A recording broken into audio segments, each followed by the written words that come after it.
बादशाह अकबर के दामाद की नजर बीरबल मंत्री पद पर थी। वो कुछ भी करके उस पद को हासिल करना चाहते थे। उन्होंने बादशाह को भरोसा दिलाकर बीरबल को पदमुक्त करके खुद उस पद को हासिल कर लिया। बादशाह को यह बात पसंद नहीं थी, लेकिन बेटी के प्यार की वजह से मना नहीं कर सके। बादशाह को अपने दामाद को बिना दुखी किए बीरबल को वापस मंत्री स्वीकार करवाना था, इसलिए उन्होंने नए मंत्री की परीक्षा लेने की ठानी। बादशाह ने नए मंत्री जी को बुलाया और उनको 300 सोने की अशर्फियां देकर बोले, बरखुरदार, हम आपको 300 सोने की अशर्फियां दे रहे हैं। इनमें से 100 अशर्फियां आप इस जन्म में खर्च करेंगे, 100 अशर्फियां दूसरे जन्म में, और बाकी न इस जन्म में न अगले जन्म में। अब मंत्री जी को समझ में नहीं आ रहा था। वह सोचने लगा, यह सवाल तो जैसे बहुत दिमाग वाले के लिए है और मैं ठहरा मोटी बुद्धि, क्या करूं?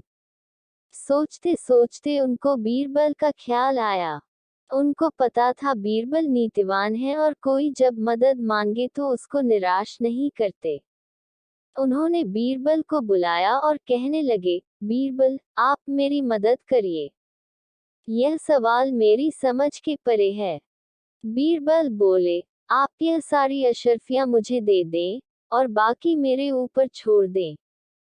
मंत्री ने वैसा ही किया। बीरबल उन अशर्फियों को लेकर नगर में घूमते रहे। तभी उनको एक धनी साहूकार के बेटे की शादी में जाना पड़ा। बीरबल उनमें से 100 अशर्फियां साहूकार को देकर बोले, यह रहा जहांपनाह की तरफ से आपको एक छोटा सा तोहफा। साहूकार बादशाह के 100 अशर्फियों का उपहार लेकर बहुत गौरवान्वित महसूस करने लगा और उसने बीरबल की विदाई में उनको ढेर सारे उपहार और एक सोने के सिक्कों से भरी हुई थैली भी दी। इसके बाद बीरबल एक गरीब लोगों की बस्ती में गए और वहां से 100 अशर्फियों बदले खाने पीने के सामान और ढेर सारे कपड़े खरीद कर ले आए। बाकी 100 अशर्फियों से उन्होंने एक संगीत का कार्यक्रम नगर में रखा और उस पर पूरा खर्च कर दिया। अगले दिन बीरबल दरबार गए और जहांपनाह को बता दिया कि उन 300 अशर्फियों को उन्होंने खर्च कर दिया और पूरा विवरण दिया।